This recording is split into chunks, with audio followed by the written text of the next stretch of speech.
Pag mayroong mga bagay na tinatanggal sa'yo, mga friends, relationships, opportunities, masakit yun, ha? Pero ang ibig sabihin lang nun, you have to let go. You had to let go of something. Because something better is coming.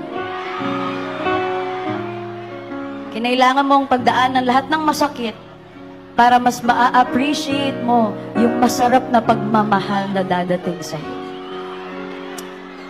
Ang lahat ng bagay na nangyayari ay itinadhana. Kung para sa'yo,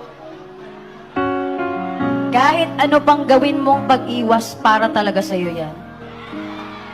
In the same way na, kahit ano pang pilit mo, kung hindi talaga para sa'yo, hindi talaga yan para sa'yo.